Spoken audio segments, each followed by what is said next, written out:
नर्मदाय नमः प्रात नर्मदाय नमो निशि नमस्ते नर्मदे देवी त्राहि मां भवसागरात् यानि कानिच पापानि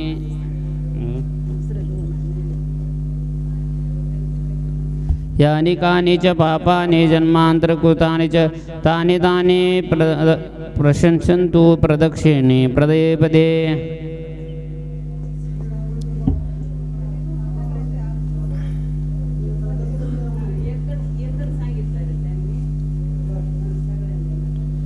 चला बस एकच जण पूजा करा। चला आजूबाजू बसलेली मंडळी पुढे येऊन बसा। चला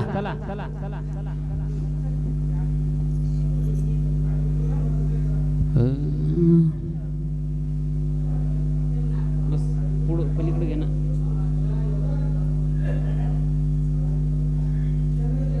परब्रह्म तस्मै श्री गुरुवे नमः।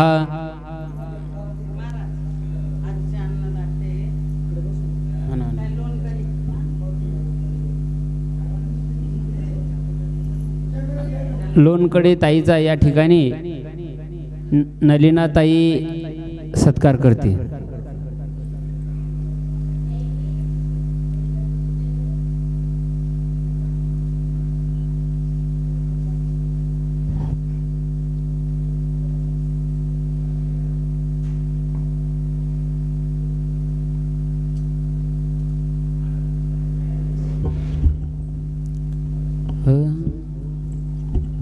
एक माइक द्या गजानन भाऊ।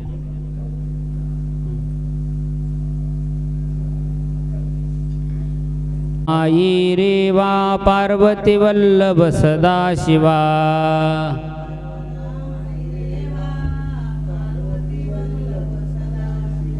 नमो नर्मदा माई रेवा पार्वती वल्लभ सदा शिवा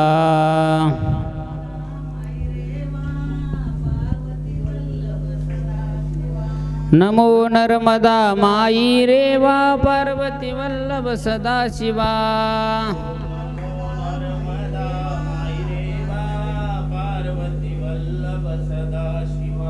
नमो नर्मदा माई रेवा पार्वती वल्लभ सदा शिवा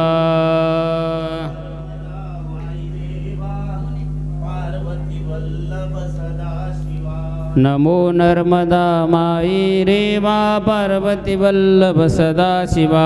ओम नमो नर्मदा माई रेवा पार्वती वल्लभ सदा शिवाय। पार्वती वल्लभ सदा शिवा पार्वती वल्लभ सदा शिवा पार्वती वल्लभ सदा शिवाय पार्वती वल्लभ सदा शिवाय। नमो नर्मदा माई रेवा पार्वती वल्लभ सदा शिवा।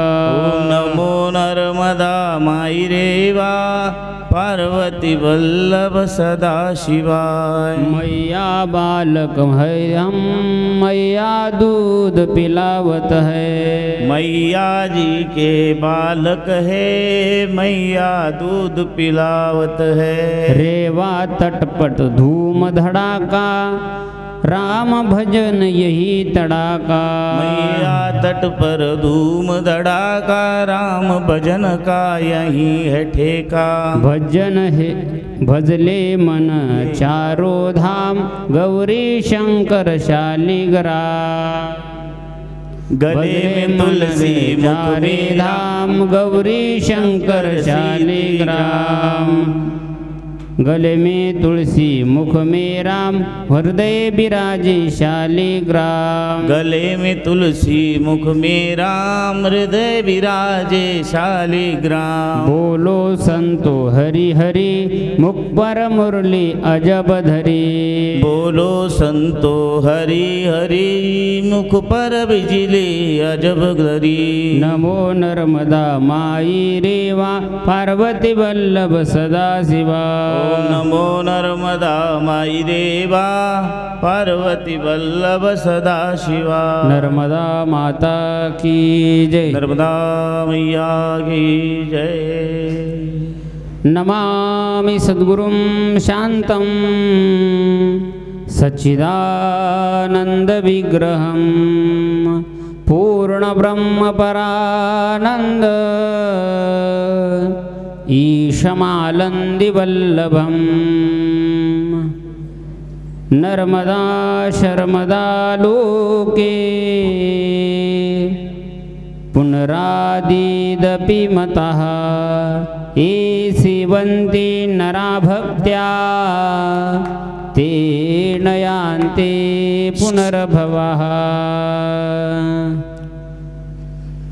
सबिन्दुशुन्दुशुष्कलत्तरङ्गभङ्गरञ्जितम् दुषत्सु पापजातजातकारिवारि संयुतं कृतान्तभूतकालभूतभीतिहारिवर्मदे त्वदीयपादपङ्कजं नमामि देवि नर्मदे त्वदुम्बुलेन दीनमेन दिव्यसम्प्रदायकं कलोमलोमभारहारि सर्वतीर्थनायकं सुमच्छकच्छ नक्रचक्रचक्रवाक शर्मदे त्वदीयपादपङ्कजं नमामि देवि नर्मदे महागभीर नीरपुर पापधूत भूतलं समस्तपातकारि दारितापदाचलं जगल्लये महाभये मृकुण्डशूर्णहर्म्यदे त्वदीयपादपङ्कजं नमामि देवि नर्मदे गतं तदैव मे भयं त्वदुम्बवीक्षितं यदा मृकुण्डशूर्णशौनकासुरादिसेवि सर्वदा पुनर्भवाब्धिजन्मजं भवाब्धिदुःखवर्मदे त्वदीयपादपङ्कजं नमामि देवि नर्मदे अलक्ष्यलक्ष्यकिन्नरामरासुरादिपूजितं सुलक्ष्यनीरतीरधीरपक्षलक्ष्यपूजितं वसिष्ठशिष्टपिप्पलादकर्मदादिशर्मदे त्वदीयपादपङ्कजं नमामि देवि नर्मदे सनत्कुमार नाचिकेत कश्यपाति षट्पदैर्धृतं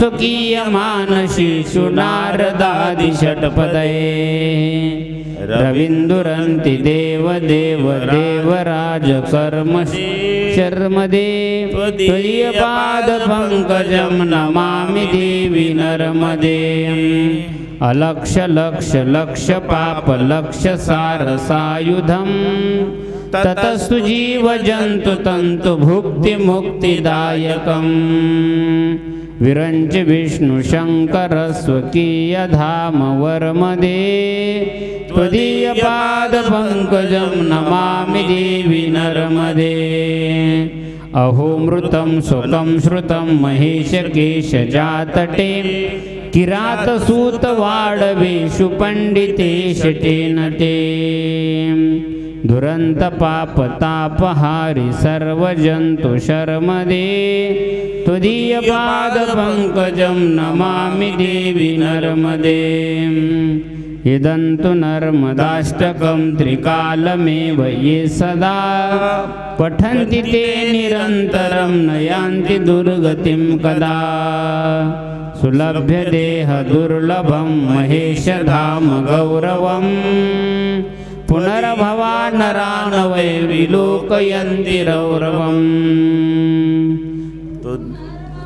नरान् वै विलोकयन्ति रौरवम् इति श्रीमद्शङ्कराचार्य विरचितं नर्मदा अष्टकं स्तोत्रं सम्पूर्णं श्रीकृष्णार्पणस्तु श्रीगुरुविन्दारचरणार्पणस्तु नर्मदायै नमः। ॐ श्री परमात्मने नमः। अथ श्रीमद्व्यासमहर्षि कृष्णद्वैपायन व्यासविरचितं श्रीस्कन्दपुराणान्तर्गते रेवाखण्डं महात्म्यं अथ प्रथमोऽध्यायः। ओम नमो नर्मदाय नमः। या ठिकाणी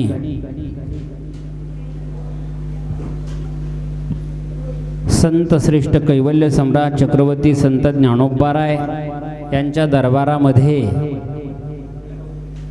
आळंदीमध्ये आणि इंद्रायणी मैयाच्या तटावर आज गुजरात, मध्य प्रदेश, छत्तीसगडमधून प्रवाहित झालेली ही नर्मदा मैया इंद्रायणी मैयालाच भेटायला आलेली आहे। हो, आज ही नर्मदा मैयाचं पुराणाचं आपल्याला चिंतन करायचं आहे। या विश्वामध्ये साक्षात एक संत आणि एक देवी म्हणजेच नर्मदा मैया साक्षात रूपात आहे। तिची आपल्याला जन्म कहाणी, तिचा उगम, तिच्या तपस्थली अनेक ऋषी मुनी, जपी तपी, बैरागी यांनी तिच्या काठावर तपस केलेला आहे। भगवान व्यास महर्षींनी अनेक ग्रंथ लिहिलेले आहेत। व्यासांचा अधिकार खूप मोठा आहे महाराज। ज्ञानोबराय म्हणतात, व्यास कोण आहेत? जे महाभारती नाही ते नोहेची लोकी ती, येणे कारणे म्हणिपे पाही, व्यास तिष्ठ जगत्रय। जेवढं काही तेवढं महाभारतात ज्या व्यासांनी सांगितलेलं आहे, आणि जगात जेवढे म्हणून काही ग्रंथ आहेत तेवढे ग्रंथ व्यासांचे उष्टे आहेत। त्या व्यासांनी एका वेदाचे 4 भाग केले, ऋग्वेद, यजुर्वेद, सामवेद आणि अथर्ववेद असे 4 भाग ज्या व्यासांनी केलेले आहेत।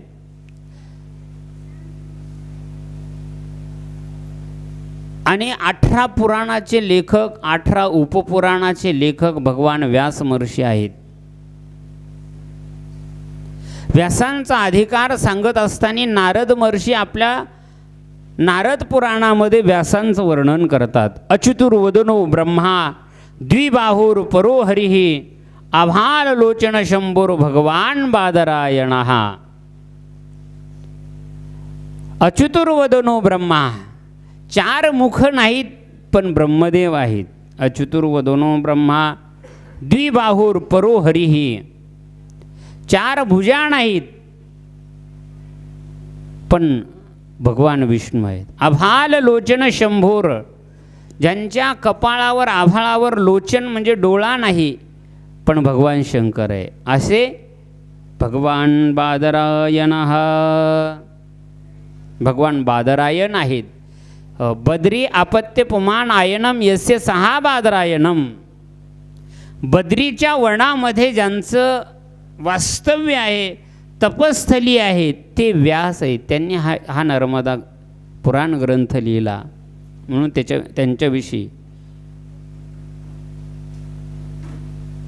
प्रस्तावना म्हणून व्यासांचा अधिकार सांगितला। त्यांचं नाव आहे व्यास। वी अधिक आस बरोबर व्यास। विशाल, वी म्हणजे बुद्धी, वी म्हणजे विशाल, आस म्हणजे बुद्धी।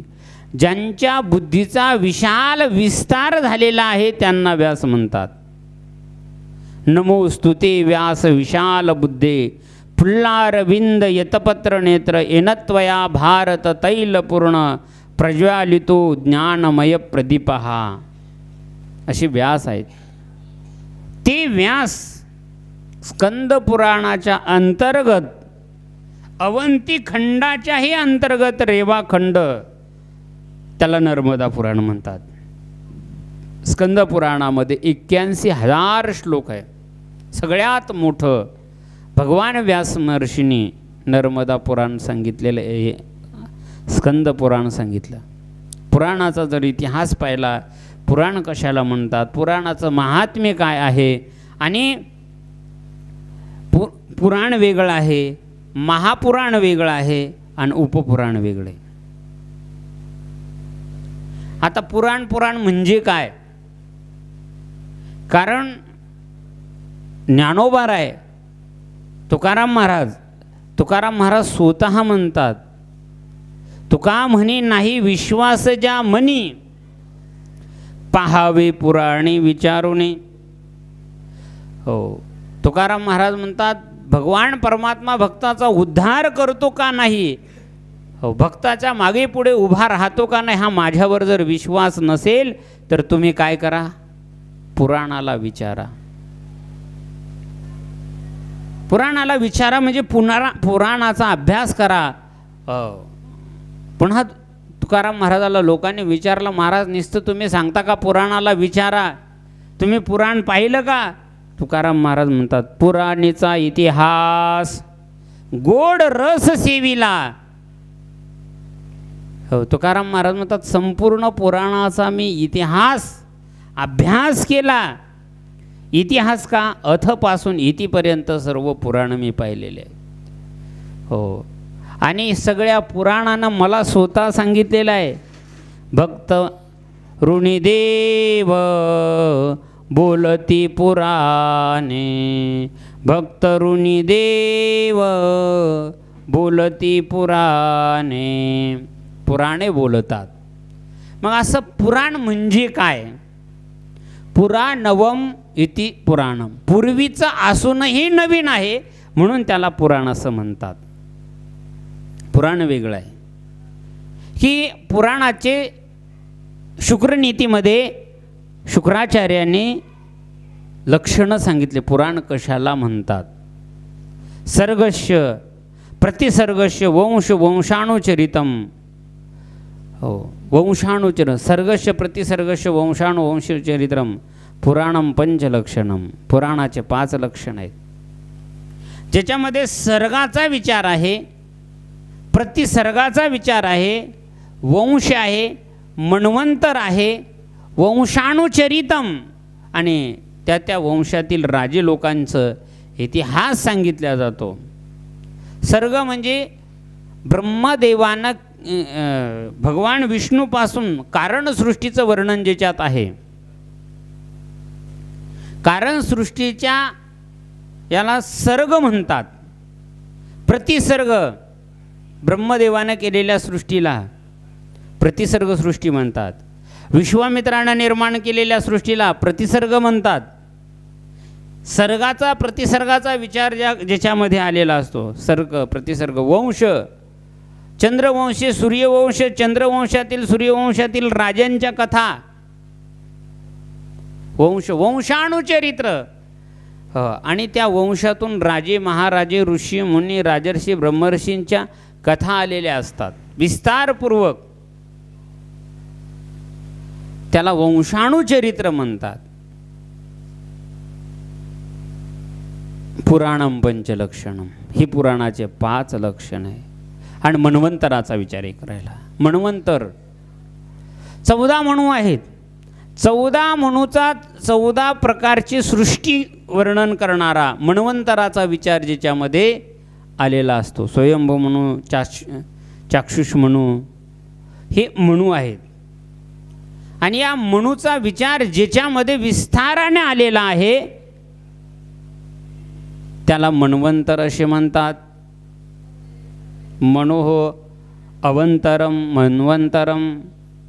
मनुचा अवंतर, अवंतर म्हणजे वेगळेपणा नाही, अवंतर म्हणजे टाकाऊ नाही. अवंतर म्हणजे काय? मनुच्याही पुढचा विचार आणि मनुच्या मागचा विचार, आरंभीचा आणि हा विचार ज्याच्यात असतो त्याला मन्वंतर म्हणतात. स्वयंभू मन्वंतर, चाक्षुष मन्वंतर, याचा विचार ज्याच्यात आला असतो, अशा 5 लक्षणाने युक्त असते, त्याला पुराण म्हणतात. महापुराण कशाला म्हणतात? ज्याचे 10 लक्षण आहेत. सर्ग, भागवतामध्ये त्याचं वर्णन आलेलं आहे. भागवत हे महापुराण आहे. शिवपुराण हे महापुराण आहे. 2च महापुराण आहेत. असं पुराण आहे. पुराण वेगळं, महापुराण वेगळं. मग पुराणाचे 8 लक्षणं सांगितलेले आहेत. पुन्हा त्या पुराणाचा विस्तार करत असताना विभाग केले. एका पुराणाचे भगवान व्यासाने 18 विभागलेलं आहे. मद्वयम भद्वयम चैव भद्रयम वचतुष्टयम नाग्निम पाग्नि पुराणानी कुस्कम गारुडमेव च अशा 18 पुराण आहेत. मद्वयम म पासून असणारा ज्या पुराणाचा आद्य अक्षर म आहे असे 2 पुराण आहे. मद्वयम मत्स्य पुराण आणि मार्कंडेय पुराण. हो, मत्स्य पुराण हे भगवान शंकरासाठी आलेले आहे मत्स्य पुराण. आणि मार्कंडेय पुराण ज्या मार्कंडेय महर्षीने स्वतः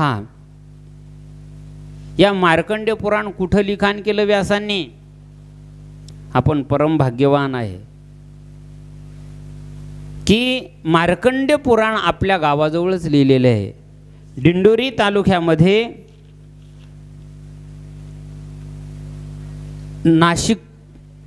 नाशिक वणीची देवी आहे, तिथं मार्कंडेय पर्वत आहे. त्या पर्वतावर भगवान व्यास महर्षीने मार्कंडेय पुराण लिहिलं आहे का. व्यासांनी तिथं मार्कंडेय पुराण लिहिलं आणि मार्कंड्याचा आणि व्यासांचा त्या ठिकाणी संवाद झालेला आहे. भार्गव वंशामध्ये भार्गव ऋषीचा मुलगा शृंग ऋषी, शृंग ऋषीचा मृकुंड आणि मृकुंडाचे मार्कंडेय, अशी मार्कंडेय परंपरा आहे. हो, आणि ते केवळ असणारं त्या ठिकाणी मार्कंडेय पर्वत आहे वणीच्या जवळ. आपल्या महाराष्ट्रामध्ये हे मार्कंडेय पुराण लिखाण केलेलं आहे. हो, त्या परिसरातील मंडळी असेल इथं कुणी आहे ना. मार्कंडेय पर्वत आहे, तिथं हे पुराण लिखाण झालेलं आहे. मद्वयम मत्स्य पुराण आणि मार्कंडेय पुराण. भद्वयम भ पासून 2 पुराणाची सुरुवात झाली. भविष्य पुराण आणि भागवत पुराण. भद्वयम. बत्रयम ब अक्षरापासून 3 पुराणाची सुरुवात आहे. ब्रह्मपुराण, ब्रह्मांड पुराण आणि ब्रह्मवैवर्त पुराण. हे 3 पुराण आहेत. हे 3 पुराण ही सुद्धा भगवान व्यास महर्षींनी बद्रिक आश्रमामध्ये लिहिलेले आहे. बत्रयम वचतुष्टयम व पासून ज्या पुराणाची सुरुवात झाली अशी 4 पुराण आहेत. हो, विष्णू पुराण, वामन पुराण, वराह पुराण आणि वचतुष्टयम. वायू पुराण, वामन पुराण, विष्णू पुराण आणि वराह पुराण ही 4 पुराणं आहेत. वचतुष्टयम नागने न म्हणजे नारद पुराण, अग्निपुराण, कूर्म पुराण, कुस्म स्कंद पुराण, गारुडमेवच आणि गारुड पुराण म्हणजे गरुड पुराण. अशा 18 पुराण आहेत. त्या 18 पुराणामध्ये सगळ्यात मोठं पुराण 81,000 श्लोक भगवान व्यास महर्षींनी ज्या ग्रंथामध्ये लिहिले तो ग्रंथ म्हणजे स्कंद पुराण आहे. आणि भगवान शंकराने आणि पार्वती मातेला सांगितलेला हा स्कंद पुराण आहे. आणि पुन्हा भगवान शंकराचा मुलगा कार्तिकीय स्कंद यांच्यातही या पुराणाची चर्चा झालेली आहे. त्या पुराणाचे 4 पुराण असणारे अंतर्गत आहेत. एक रेवाखंड 7 खंड आहेत आणि 7 खंडाचे उपपुराण आहे, वेगवेगळे प्रकारचे आहेत. त्यातून आहे रेवाखंड, हा नर्मदा पुराण आहे. अत्यंत महत्त्वाचा भगवान व्यास महर्षींनी सह्याद्री खंड लिहिला. हे ते सह्याद्री कन्या सुत ललना. हो, सह्याद्री खंड लिहिलेला आहे.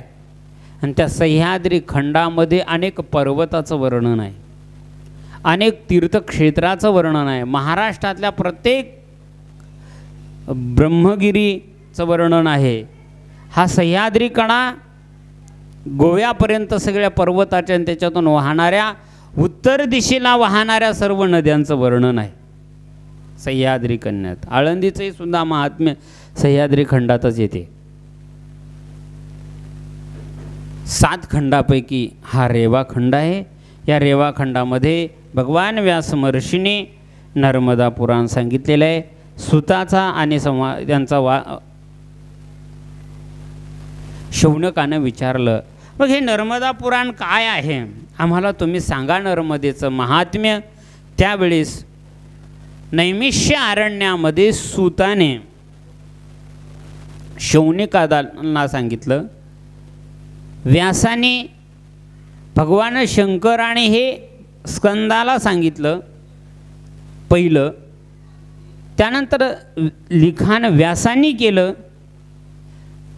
पुन्हा सूत सौनिकाचा संवाद आहे.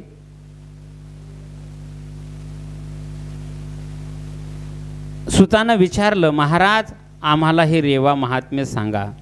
त्यावेळेस सूतजी सांगतात, श्री श्रुतवाच नर्मदायस्तु महात्म्यम कृष्णद्वैपायनो अब्रवीत् तत्तेहं प्रवक्ष्यामि यत्वा परिमृच्छति.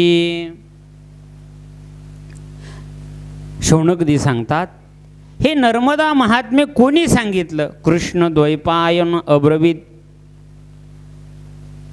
कृष्ण द्वैपायनम म्हणजे कृष्ण म्हणजे काळे, द्वैपायनम म्हणजे 2 विभाग करणारे, एका वेदाचे 2 विभाग करणारे व्यास महर्षी.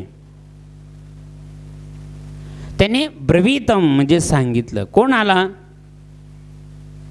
नारद असतो, नारदांना सांगितलं. बरं ठीक आहे, व्यासाने नारदांना सांगितलं, शंकराने स्कंदाला सांगितलं आणि सूत शौनिकाला सांगतात. नारदाय नर्मदाय अस्तु महात्म्यम, नर्मदेचं महात्म्य सांगतात, ते तुम्ही ऐका. या पहिल्या अध्यायामध्ये, दुसऱ्या अध्यायामध्ये त्याची वंशावळ सांगितलेली आहे. एकूण नर्मदा स्कंदामध्ये 282 अध्याय आहेत. हो, आणि 282 अध्याय आहेत आणि 8000 श्लोक आहेत. 8000 या नर्मदा पुराणामध्ये श्लोक आहे. आता एवढे श्लोक नुसतं पारायण जरी करायचं म्हटलं तर संस्कृतचा 1 श्लोक, ज्ञानेश्वरीच्या 10 ओव्या होईपर्यंत 1 श्लोक वाचता येत नाही, एवढं नर्मदा खंड आहे. पुन्हा त्यातला पूर्वखंड आणि उत्तरखंड, आणि अत्यंत पावन ही नर्मदा मैया आहे. या नर्मदेचं महात्म्य आपण, तिचं नावच आहे नर्मदा. नर्मम ददाती ती नर्मदा. नर्म म्हणजे अत्यंत मृदू, नर्म म्हणजे आनंद किंवा नमृता. ददाती ती नर्मदा, जी कधीही मृत होत नाही, तिचं नाव नर्मदा आहे. ही का झालेली आहे? आणि पहा, माणसाला मरू देत नाही. ती मरू देत नाही कारण ती चिरंजीव आहे. हो, ती भगवान शंकरापासून आपल्याला तिची जन्मकहाणी येणार आहे. ती प्रगट झाली की भगवान शंकराकडून तिनं 7 वर मागून घेतलेले आहे. त्यामध्ये पहिला वर आहे, मी अमर असावं. अमर असावं असा वर कोणाकडून मागून घेते? ज्या देवाला मरण नाही त्या देवाकडून अमर होण्याचा असणारा वर मागून घेते. जगात सगळे देव मरते आहेत. ब्रह्मदेव मरताय. आ ब्रह्मभुवना लोका पुनरावृत्तीनो अर्जुन ब्रह्मे शाणापरो. एवढा मोठा ब्रह्मदेव आहे, पण तो सुद्धा मरणासन्न अवस्थेत. आणि इंद्रादिक ते तम भुक्तो असुरो लोकम विशालम क्षिणे पुण्यमर्त्य लोकम विशंती. इंद्रसुद्धा मरते आहे. इंद्राकडून जर एखादी यज्ञ करून इंद्रदेव प्रसन्न झाला तर आपण इंद्रदेवाकडून अमरत्व मागू शकत नाही. ज्यांनी मागितलं, तुकाराम महाराज म्हणतो तुका म्हणे जाती पुण्यक्षय अधोगती. हो, तो देव काय आपल्याला सोडणार? ते देव मृत्यूग्रस्ताचा मा इतराचे मरण कोण वारी.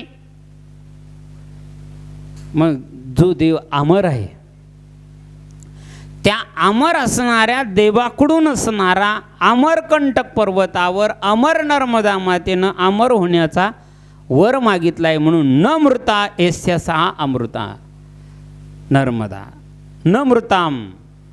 न मृता का? कारण तिला मरणच नाही. तिच्या 15 नामाचा उल्लेख येणार आहे. एक स्वतंत्र भगवान व्यास महर्षींनी 2 अध्यायामध्ये, एका अध्यायामध्ये तिचं नाम सांगितलं आणि दुसऱ्या अध्यायामध्ये नाम महिमा सांगितला. तिचे एका नामाच्या कथा सांगितलेल्या आहेत. हो, तिच्या नावाच्या एवढ्या कथा आहेत. तिच्या किती कथा असतील? तिच्या काठावर घडलेल्या प्रत्येक क्षेत्रात घडलेल्या किती कथा असतील? 18 पुराण जेवढे आहेत, त्या 18 पुराणातले जेवढे राजे झाले, जेवढे ऋषी झाले, काही देवर्षी झाले, काही राजर्षी झाले, काही ब्रह्मर्षी झाले, या सगळ्यांनी तप तिच्या काठावर केलेलं आहे. भगवान शंकर हे अमर आहेत. अमरकंटकून असणारा तिनं नर्मदा मैयाकडून वर मागून घेतलेले आहेत. अशी ही नर्मदा मैया, त्याची आपल्याला कथा पाहायची आहे. आता लोक म्हणतात सगळीकडं रामकथा, भागवत कथा सुरू आहेत. रामायण सगळीकडंच आहे हो, पण रामायण सांगणारे आचरणशील नाहीत. म्हणून परिणाम परिवर्तन बदल घडत नाही. भागवत सगळीकडे चालू आहेत, सगळीकडे भागवत चालू आहे, पण परिवर्तन बदल होत नाही. पण नर्मदा मैयाच्या प्रदक्षिणेत, तिच्या नामात परिवर्तन झाल्याशिवाय राहत नाही. तिच्याविषयी नुसतं ऐकलं तरी तेवढंच पुण्य आहे. तिच्या काठावर जरी गेलं आणि स्नान करायचं फल तेवढंच प्राप्त होते. असं म्हटलेलं आहे की काशीला गयेला आपण जर गेलो तर ते क्षेत्र अन्य क्षेत्रासारखे नाही, ते तिथल्या तिथं पवित्र आहेत. पण नर्मदा माता ही सर्व पवित्र आहे. सर्व ठिकाणी ते सारखंच तिचं पावित्र्यपण आहे. हो, ती सगळीकडं पवित्र आहे. हो, पूज्यपाद शंकराचार्य तर तिच्या एका अंशाचं वर्णन करतात. ती नर्मदा मैया कोण आहे? हो, पूज्यपाद शंकराचार्य म्हणतात सबिंदु शुंदु सुस्खल तरंग भंग रंजितम. तिच्या एका बिंदूमध्ये सिंधू आहे. रोज जर नर्मदा अष्टक म्हटलं रोज, तर त्या माणसाची दुर्गती होत नाही. इदंतु नर्मदाष्टकम त्रिकालमेव ए सदा. हो, सकाळ संध्याकाळ दुपार तिन्ही काळामध्ये जर म्हटलं तर काय, पठंती ते निरंतरम न यांती दुर्गतीम कदा. कधी त्याची दुर्गती होत नाही. उलट सुलभ्य देह दुर्लभम. सुलभ्य, लभ्य वेगळा आणि सुलभ्य वेगळा. चांगला नरदेह त्याला प्राप्त होतो. सुलभ्य देह दुर्लभम. देह जो नरदेह दुर्लभ आहे, हो, सगळ्या गोष्टी मिळतील पण हा नरदेह मिळत नाही. पुनर्वित्तम पुनर्भार्या पुनर्मयी येतच सर्व पुनर्लभ्य न शरीर पुन्हा पुन्हा. हो, पण एवढा मोठा दुर्लभ नरदेह प्राप्त होते. पण तो कसा? सुलभ्य, चांगल्या प्रकारचा नरदेह प्राप्त होतो. निस्ता चांगल्या प्रकारचा नरदेह प्राप्त होत नाही तर महेश धाम गौरवम. भगवान शंकराचं महेश धाम प्राप्त पोचवते आणि तिथं आपला गौरव आदर सत्कार केला जातो.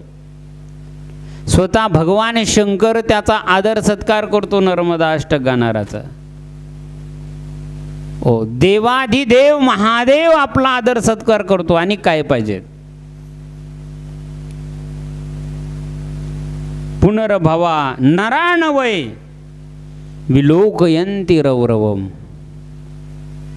पुन्हा हे माणसांना विलोकयंती, लोकयंती वेगळं आणि विलोकयंती, हो विशेष प्रकारच्या लोकामध्ये तो जातो. आणि रवरवम न नराहा, रवरव नावाच्या नरकामध्ये त्याला जावं लागत नाही. त्याच्या कानावर एक जरी नर्मदा नर्मदा असा शब्द जरी गेला तरी सुद्धा नाही, अशी दुर्गती त्याची होत नाही. असं हे नर्मदा पुराण आहे. या नर्मदा पुराणाला आपल्याला प्रारंभ करायचा आहे. काय महात्म्य आहे नर्मदा मैयाचं, आपल्याला ते श्रवण करायचं. मी सोप्या भाषेत सांगायचा प्रयत्न करतो. हो काही म्हणतील महाराज तर कथा सांगायला सुरुवातच करेन नाही. ऐका, हे नर्मदा पुराण असं आहे. याची पार्श्वभूमी मी तुम्हाला सांगितली पुराणाच्या माध्यमातून. ती अक्षय असणारी अमर नर्मदा मैया आहे. हो आपल्या नर्मदा मैयाची कथा भगवान व्यास महर्षी मार्कंडेय पुराण ज्यांनी लिहिलं असे भगवान व्यास महर्षी, त्या पुढे या महाराज भार्गव कुळामध्ये, भृगु वंशामध्ये भार्गव ऋषी झाले. आणि हे भार्गव ऋषींचा अधिकारच होता एवढा मोठा अधिकार होता. संपूर्ण विद्या त्यांना अंतर्गत प्राप्त झाल्या होत्या. त्यांचा शृंग ऋषी मुलगा, शृंग ऋषी वेगळा आणि मृगशृंग ऋषी वेगळा. रामायणामध्ये विभांडक ऋषींचा मुलगा शृंग ऋषी आहे, हरणापासून झालेला आहे. आणि हा भार्गव ऋषी, हो परशुरामाचं नाव एक भार्गव आहे. त्या परशुरामाच्या कुळामध्ये भार्गव ऋषी झाले. तिथून भृगुवंश परशुरामापासून तयार झाला. त्यांचा मृगशृंग ऋषी हा मुलगा होता. आणि सुप्रता नावाची त्यांची पत्नी होती. त्यांच्या कुळामध्ये मृकुंड ऋषी झाले. मृकुंड ऋषीच्या पत्नीचं नाव मृदवती. मृकुंड ऋषी हे महान तपस्वी होते. त्यांना संतान नाही. संतान नसल्यामुळं मृकुंड ऋषीने खूप तपस्या केलेली आहे. आणि शेवटी वयाच्या एक मुलगा झाला. ब्रह्मदेवानी अनेक देवतांकडे प्रार्थना केली, मग एका मुलासाठी माझी ही विद्या ब्रह्मविद्या ही व्यर्थ जाता कामा नये, हिची परंपरा टिकली पाहिजे. म्हणून मार्कंडेय नावाचा मुलगा त्यांना झाला. ब्रह्मदेव म्हणाले तुम्हाला मुलगा होईल अगोदर, पण तुम्हाला चिरंजीव मुलगा पाहिजे, आयुष्यवान मुलगा पाहिजे का आयुष्य कमी असलेला पाहिजे. आयुष्यवान जर मुलगा पाहिजेत असेल परंतु नास्तिक जन्माला येईल, दरोडेखोर पापी जन्माला येईल. आणि विद्वान भक्तिवान ज्ञानवान जर तुम्हाला मुलगा पाहिजेत असेल तर तो 6 वर्षाचा किंवा 6 महिन्याचा जीवन जगेल. तुम्हाला कमी वयाचा पाहिजेत का जास्त वयाचा.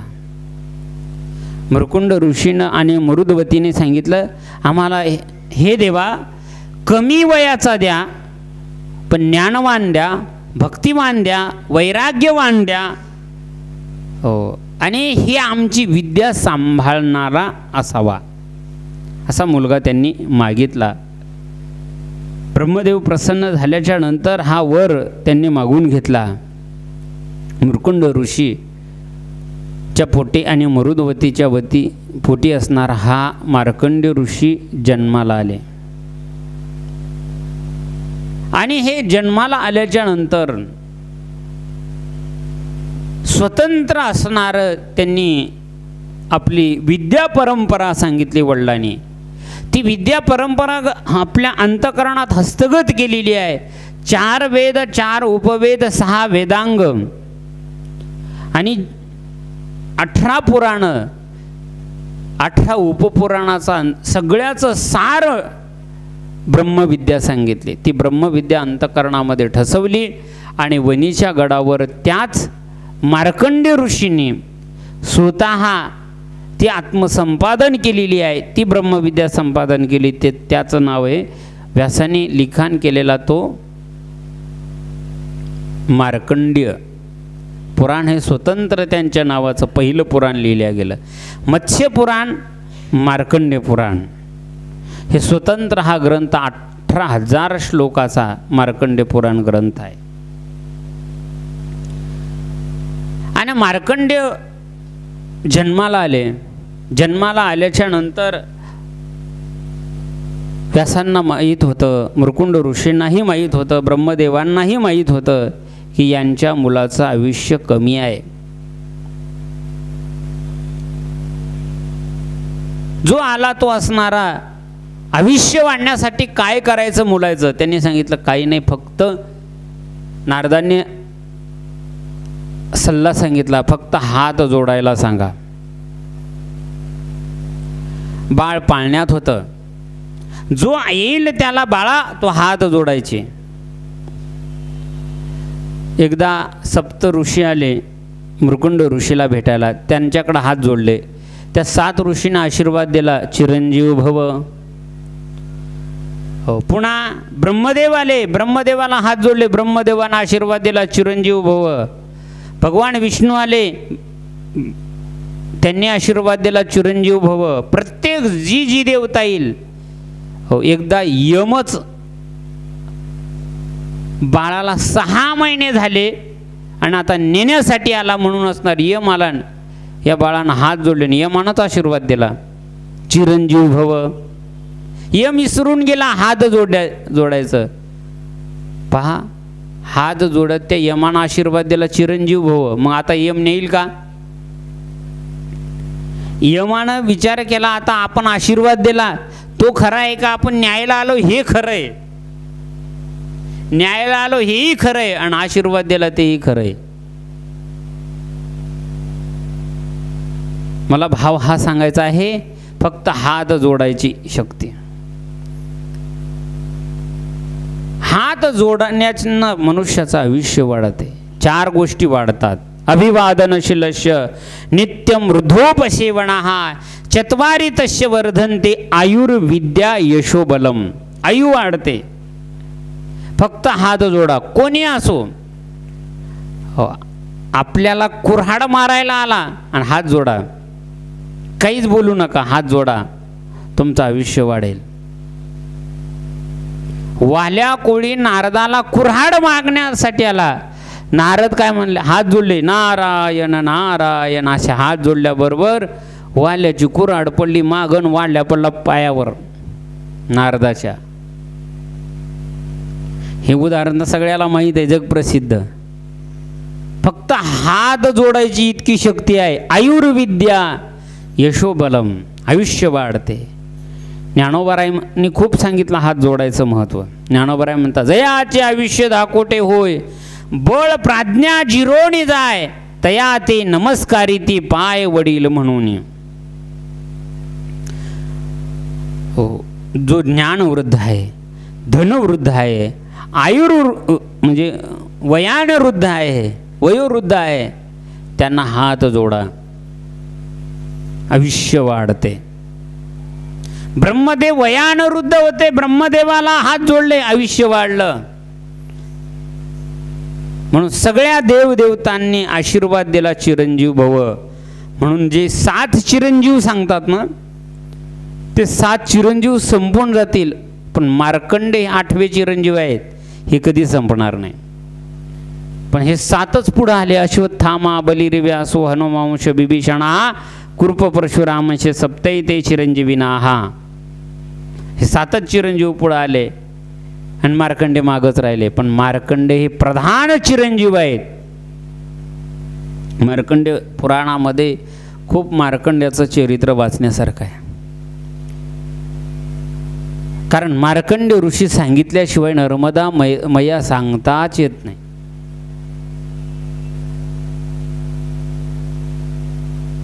नर्मदा मैयाची आद्य परिक्रमा, पहिली परिक्रमा जर कोणी केली असेल तर मार्कंडे ऋषीने केली. त्यांच्यानंतर कोणीच केली नाही. 999 नद्या आहेत.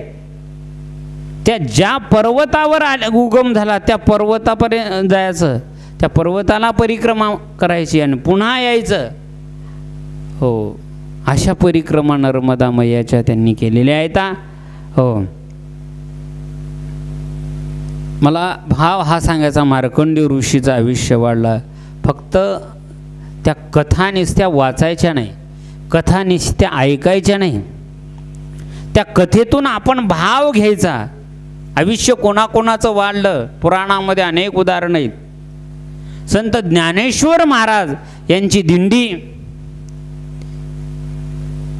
काशीहून चालली होती आणि संत हे आपल्या घरी आल्याच्या नंतर कबीर महाराजांचा मुलगा आणि कबीर महाराज संताच्या सेवेसाठी काही शिदा आणण्यासाठी एका वाण्याचं दुकान फोडलं आणि संतांच्या सेवेसाठी कबीर महाराज आजूर सगळा शिदा दिला आणि सांगितलं, बाबा मला वाण्यानं आता पकडलेलं आहे, माझं शिर कापान घरी घेऊन जा. आता धड वाण्याकडं राहिलं, वाण्यानं आतून पाय ओढलेले आहेत. मला आयुष्य कसं वाढते हात जोडल्याने हे सांगायचं. कबीर महाराज शिर घेऊन घरी आले, सगळ्या संताला शिदा आणून भोजन घातलं आणि संतांची दिंडी चालली. तोपर्यंत इकडं ते वाण्यानं, त्या दुकानदाराने ते धड असणारं राजाकडे नेलं आणि सांगितलं, राजा या धडानं माझी चोरी केलेली आहे, मी धड पकडून आणलं. राजा म्हणाला, काय नाही, याला 16वर द्या, पहिली शिक्षा फक्त 16वर. मग 16वर देण्यासाठी आणलेलं आहे, पण ते धड 16वर द्यायचं. आता ते धडाला कसं 16वर द्यायचं, पुढं सूळ रोवलेला आहे. हो, सगळे लोक असणारं धड पाहासाठी आलेले आहेत आणि राजा, सगळी प्रजा असणारी त्या ठिकाणी जमलेली आहे आणि तेवढ्यात दिंडी चालली. हो, ज्ञानोबाराय नामदेव महाराजांची दिंडी चालली. त्या दिंडीचा आवाज आल्याबरोबर त्या धडाने हात जोडले. काय, धडाने हात धड जोडले. आपले हात धड आहेत पण तरी आपण हात जोडत नाही. सगळ्यात मोठी भक्ती ज्ञानोबारायांनी ही सांगितलेली आहे. हो, प्रदक्षिणा हे कुठलीच नाही, फक्त एवढी भक्ती सांगितली. पण ही भक्ती खूप अवघड आहे. ही भक्ती खूप अवघड आहे. ज्ञानोबाराय म्हणतात, फळली तरुची शाखा सहजी भूमीशी उतरे देखा, तैशी जीव मात्रा आशेका खालावती ते, अखंड अगरवता होणे असती, हेची विनय दयाची संपत्ती. हीच संपत्ती आहे. जे जे मंत्र अर्पिते माझ्या ठाई, नमिता मानाभिमान गळाले. खूप सुंदर ज्ञानोबारायांनी भक्ती सांगितलेली आहे. हात जोडायची. त्या धडानं हात जोडले. ज्ञानोबारायांना दिंडी, ज्ञानोबाराय आत आले राज दरबारामध्ये आणि सांगितलं, राजा अरे ही 16वर तू ज्यांना देत आहेस हे कोणाचं धड आहे? कबीर महाराजांना विचारलं. कबीर महाराज म्हणतात, माऊली नामदेव महाराज, हे माझ्या कमालाचं शरीर आहे, धड आहे. शिर कुठे? घरी आहे. हो, कबीर महाराज घरी गेले, दिंडी थांबवली. ज्ञानोबारायांनी शिर आणा लावलं आणि त्या धडाला स्वतः ज्ञानोबारायांनी लावलं. तोपर्यंत हात असेच जोडलेले होते. कमालाचं आयुष्य वाढलं. कशामुळं? हात जोडल्यामुळं. आमचं आयुष्य का वाढत नाही? हो, ह्याचा सरळ अर्थ आहे. हो, फक्त हात जोडा, मान अभिमान सगळं सगळं. आणि हे नर्मदा मैया तेच शिकवते, फक्त हात जोडायचं, बाकी काहीच नाही. ते परिक्रमा करताना किती अनुभव येतात. हो, शेतात काम करणारे माणसं सुद्धा, बाया सुद्धा आपल्याला हात जोडतात, नर्मदे हार बाबाजी, नर्मदे हार बाबाजी, नर्मदे हार. हो, किती भाव आहे, मी सांगणार आहे पुढं, आपल्याला 7 दिवस आहेत अजून. फक्त हात जोडा. ज्ञानेश्वरी जन्माला आली कशामुळं? हात जोडल्यामुळं. तुम्हाला असं कसं? सच्चिदानंद बाबांची प्रीत यात्रा चालली आणि ज्ञानोबाराय ही संत मंडळी मुक्काम करून निघाली तिथून, तर सच्चिदानंद बाबा थावरे यांच्या पत्नी सौभाग्याचे अलंकार धारण करून सती चालणाऱ्या, त्यांनी हात जोडले ज्ञानोबारायांच्या समोर. ज्ञानोबारायांनी अखंड सौभाग्यवती भव असा आशीर्वाद दिला. ते म्हणाले, माऊली, हा आशीर्वाद या जन्मातला का पुढच्या जन्मातला? हे चाललेली प्रेत यात्रा माझ्या पतीची आहे आणि तुम्ही आशीर्वाद दिला सौभाग्यवती भव. त्यावेळेस माऊली विचारतात, तुझ्या पतीचं नाव काय? ती सांगते, माझ्या पतीचं नाव आहे सच्चित आनंद. ज्ञानोबारायांच्या लक्षात आलं, अरे सत, चित आणि आनंद याचं ज्ञानोबाराय चिंतन करत होते. सत काय आहे, चित काय आहे, असताची व्यावृत्ती, सत म्हणून आली श्रुती, जडाची या व्याप्ती चिद्रूपायशे. सत, चित, आनंद. ज्ञानोबारायांच्या 8 दिवस असणारा सत चिताचं चिंतन करत होते. अमृत अनुभवाचा लेखणीचा विचार होता माऊलींचा. सत काय आहे, चित काय आहे. आणि तेवढ्या सच्चिदानंद हा शब्द ऐकल्याबरोबर सताला मरण नाही, चिताला नाही, आनंदाला मरण नाही. हो, माऊली तिथं गेले आणि मेले माणूस जित उठविले. मग परिणाम पुढं सच्चिदानंद बाबा आदरे लेखकू झाला. हे लेखकू का झाला? का लिहिल्या गेली ज्ञानेश्वरी? फक्त हात जोडायचं एवढंच ज्ञानेश्वरीत भाव आहे. हो, पण हे आपल्याला कळायला खूप अवघड आहे. ज्ञानेश्वरी हात आणि एवढं जर आलं तर आपल्या भारतात एवढा भारत होईल, रामराज्य येईल फक्त हात जोडल्याने.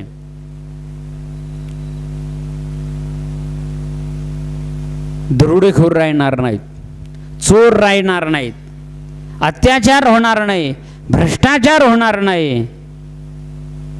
फक्त एवढं झालं की सगळं झालं. एवढी संपत्ती आहे, तिचं नाव आहे नम्रता. तुकाराम महाराजांनी देवाकडे फक्त एकच मागितलं, देवा लहानपण देगा देवा, मुंगी साखरेचा रवा. हो, महापुरे झाडे जाती येते, लव्हाळे राहते.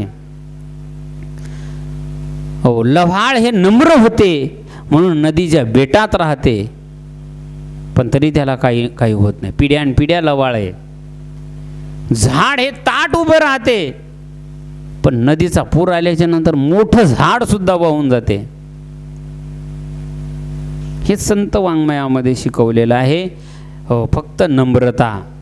हो, मार्कंड्य ऋषीने हात जोडले, आयुष्य वाढलं. यमाने हे आशीर्वाद दिला, चिरंजीव भव. आणि मार्कंड पोह ज्ञानोबारायांनी ज्ञानेश्वरीमध्ये नर्मदा खंडामध्ये जेवढ्या इतिहास कथा घडलेल्या आहेत त्या खंड 11व्या अध्यायात ज्ञानेश्वरी, अर्धी ज्ञानेश्वरी नर्मदेच्या तटावरची आहे. तुम्हाला असं कसं? ज्ञानेश्वरीचा नर्मदेचा काही संबंध आहे का? ज्ञानोबारायांनी ज्या कथा सांगितलेल्या आहेत त्यातल्या बऱ्याच कथा ज्ञानेश्वरीतल्या नर्मदेच्या तटावरच्या आहेत. मांडवी ऋषीची कथा, तो पोहे मार्कंड्य अर्जुनाला भगवान सांगतात, अर्जुना 11व्या अध्यायात ज्ञानोबारायांची ओवी आहे. मार्कंड्य ऋषी असणारा चंद्र सूर्यापर्यंत सगळ्या जिकडं तिकडं पाणीच होते, तेव्हा फक्त एक नदी असते, एक झाड असते, त्या झाडाला एकच पान असतात आणि 7 ऋषी जिवंत असतात. आणि हे सगळं पाहतो फक्त मार्कंडेय ऋषी. हे चिरंजीव गिरंजीव हे काही कल्पापर्यंत आहेत, पण असे 14 कल्प आहेत. वराह कल्प, मयूर कल्प, हंस कल्प, बक कल्प, प्रत्येक कल्प आहे. या अनेक कल्पापर्यंत नर्मदा मैया. आता 7 कल्प झाले. आता कोणता कल्प चालू आहे? वराह कल्पे. आता हा वराह कल्प चालू आहे. वराह कल्प. अनेक कल्पापर्यंत ही नर्मदा मैया आहे. आणि सर्व पाण्यामध्ये जाते त्यावेळेस एकच वृक्ष असते. वटस्य पत्रस्य पुटे शयाणम. अलाहाबादला अक्षयवट, आणि त्याला एकच पान असते. त्या पानावर भगवान परमात्मा असतात. त्यांना भेटासाठी 7 ऋषी संपूर्ण समूह हा फिरतात, पण त्यांना दिसत नाही. मग त्यावेळेस ते मार्कंडेय ऋषीकडे येतात. मार्कंडेय ऋषी जिथं नर्मदा मैयाचा उगम आहे, अमरकंटक पर्वत, त्या ठिकाणी, आणि एकच नदी असते, एकच, तिचं नाव आहे नर्मदा. स्तंभापर्यंत पाणी राहते. तेव्हा फक्त एक नदी शिल्लक राहते. ती एक नदी शिल्लक असलेली त्या पाण्यामध्ये मिसळत होत नाही. म्हणून नर्मदा मैयाचं पाणी समुद्रात जात नाही. का जात नाही? त्याचे खूप कारण आहेत. काही समुद्राकडं दोष आहेत, आणि नर्मदा मैयाकडं कुठलाच दोष नाही. कुठल्याच प्रकारचा दोष नाही, आणि तिला दोषित चालतच नाही. हो, दोषाला सुद्धा ती पवित्र करते. मला भाव सांगायचा आहे मार्कंड्याचा. सप्तकल्पाक्षया घोरा त्वया दृष्टा महामुने. हो, 7 कल्प ज्यांनी पाहिलेले आहेत, घोर कल्पक्षया त्वया दृष्ट्वा महामुने. दृष्ट्वा नाम पाहिलं, ज्या महामुनीनं पाहिलेले आहेत 7 कल्प, ते मार्कंडेय ऋषी आहेत. एका कल्पात 7 चिरंजीव संपत जातात. असे 7 चिरंजीव 7 झाले, आणि पुन्हा 7 होणार, आणि सगळे मार्कंडेय ऋषी पाहणार. मार्कंडाचे आयुष्य एवढं आहे. मग ते मार्कंडेय त्याच्यात पोहतात, आणि 7 ऋषींना भगवंताचं दर्शन करून देतात. आजही तो वृक्ष या पृथ्वीवर अहलाबादला अक्षयवट आहे. तो वृक्ष, एक नदी, एक ऋषी, एक मार्गदर्शक असतात. असे हे मार्कंडेय ऋषी आहे. त्या मार्कंडेय ऋषींचा खूप मोठा अधिकार आहे. मग ते मार्कंडेय ऋषींची तपस्थली मेखल पर्वत, विंध्याचल पर्वत आणि अमरकंटक पर्वत, त्याला सोनभद्र पर्वतही म्हणतात. इथं मार्कंडेय ऋषी आश्रम तयार केला. नर्मदा मैयाच्या तटावर त्यांनी आश्रम तयार केला, आणि नर्मदा मैयाच्या तटावर मार्कंडेय ऋषी नित्य विहार करत होते. अनेक प्रकारचे असणारे मार्कंडेय ऋषी चिरंजीव बनण्यासाठी ज्या पर्वतावर आलेले आहेत, तो अमरकंटक पर्वत अत्यंत पवित्र आहे. 4 पर्वताचा समुच्चय म्हणजे एक पर्वत आहे. मेखल पर्वत, अमरकंटक पर्वत, विंध्याचल पर्वत आणि सोनभद्र पर्वत. हे 4 पर्वत एकत्र ठिकाणी आलेले आहेत, आणि त्यालाच आता जो आहे तो अमरकंटक पर्वत आहे. त्या प्रत्येक पर्वताची एक स्वतंत्र कथा आहेत. ते का तिथं आले, कशासाठी आले, नर्मदा माया कशी प्रगट झालेली आहे, आपल्याला त्या सगळ्या कथा पाहायच्या. आणि तिथं आल्याच्या नंतर भगवान मार्कंडेयने त्या ठिकाणी तपस्थली केली, सुंदर प्रकारचं तप केलं. हो, आजही मार्कंडेय आश्रम आहे. त्या मार्कंडेय आश्रमामध्ये गणपती आणि हनुमंतराय या दोघांची त्या ठिकाणी साधना केली. हो, आणि आश्रमात मार्कंडेय ऋषींनी त्यांची साधना करून नर्मदा मैयाची परिक्रमा केली. आता ती सामान्य नव्हती परिक्रमा. आता परिक्रमा म्हणजे काय, त्याला आपण मराठीमध्ये प्रदक्षिणा म्हणतो. नामा म्हणे प्रदक्षिणा, त्याच्या पुण्या नाही गणना. प्रदक्षिणेचं महत्त्व काय, प्रदक्षिणा कशाला म्हणतात? प्रदक्षिणा म्हणजे परिक्रमा. एक लघु परिक्रमा आहे, एक दीर्घ परिक्रमा आहे, एक ग्राम्य परिक्रमा आहे आणि एक अशी परिक्रमेचं खूप महत्त्व आपल्या हिंदू धर्म संस्कृतीमध्ये सांगितलेलं आहे. वडाची परिक्रमा, पिंपळाची परिक्रमा. संत ज्ञानेश्वर महाराजांच्या मातोश्रीनं आळंदीमध्ये पिंपळाला 1.25 लाख प्रदक्षिणा घातल्या. स्त्रिया, प्रत्येक स्त्रिया, सौभाग्यवती स्त्रिया हो वडाला 7 प्रदक्षिणा घालतात. कधी तुम्हाला माहिती आहे का? हो, तुमच्यासाठीच घालतात त्या, म्हणून माहीत आहेत ना, तुमच्यासाठी घालतात म्हणून माहीत, त्यांना नाही माहीत कधी घालतात तर. त्या वडाकडे, वडाच्या वटवृक्षाकडे जातात आणि सारख्या म्हणतात वडा पाव, वडा पाव. हे वटवृक्षा मला तू पाव, वडापाव नाही. हे वटवृक्षा तू मला प्रसन्न हो की मला 7 जन्मपती मिळावा म्हणून 7 वेळे घालतात. तुळशी प्रदक्षिणा आहे, औदुंबर प्रदक्षिणा आहे, हो वृक्ष प्रदक्षिणा आहेत, पर्वत प्रदक्षिणा आहेत. आळंदीतील काही विद्यार्थी भामचंद्र, भंडारा, घोराडा या डोंगराला प्रदक्षिणा करतात. आपल्या महाराष्ट्रामध्ये ब्रह्मगिरी पर्वत आहे, त्या ब्रह्मगिरीला प्रदक्षिणा घालतात. 108 108 108 प्रदक्षिणा करतात. वृंदावनामध्ये गोवर्धन पर्वत आहे. महाराज एका ठिकाणी 108 108 लोटांगण घालून प्रदक्षिणा करतात. हो, वृक्ष प्रदक्षिणा आपल्या हिंदू धर्मामध्ये, पर्वत प्रदक्षिणा, अनेक पर्वताची प्रदक्षिणा केल्या जाते. नदी प्रदक्षिणा, त्यामध्ये काही गोदावरीची प्रदक्षिणा करतात. आजही गोदावरीची प्रदक्षिणा करणारे भरपूर आहेत.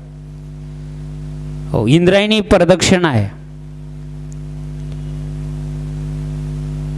चंद्रभागेची प्रदक्षिणा आहे. भीमा शंकरापासून तर कृष्णा नदी मिळेपर्यंत चंद्रभागेची, भीमा नदीची प्रदक्षिणा आहे.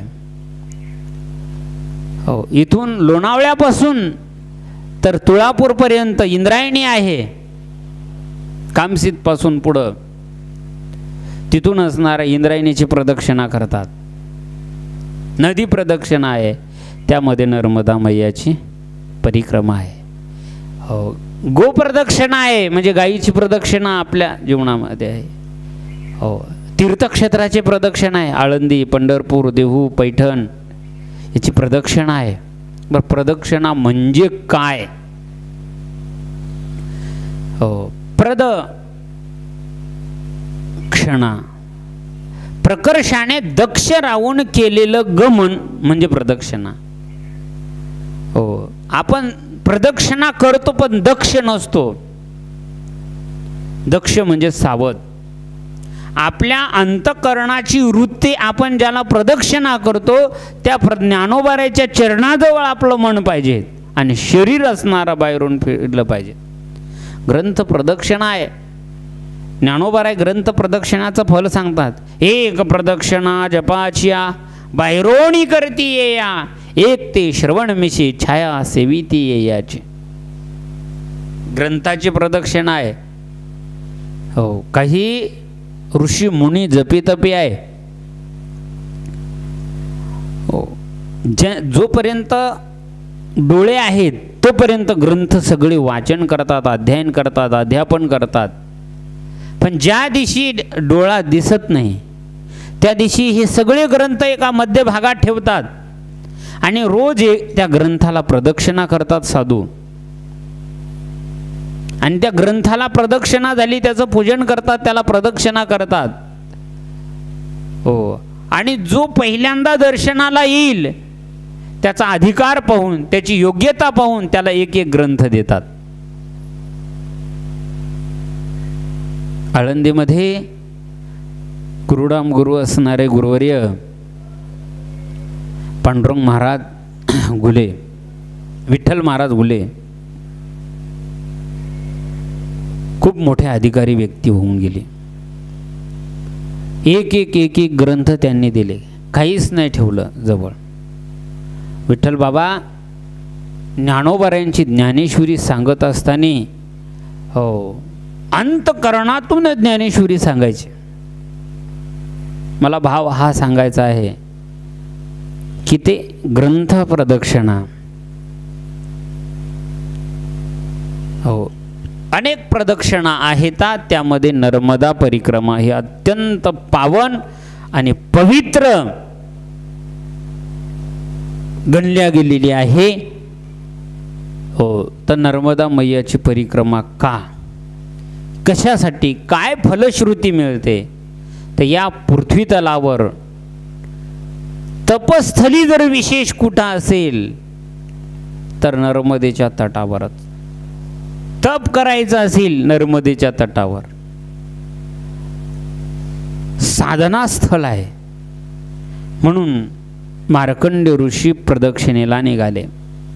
मार्कंडेय ऋषी प्रदक्षिणेला निघत असताना हो नुसते चालायचे म्हणून चालत आलेले नाही. मार्कंडेय ऋषी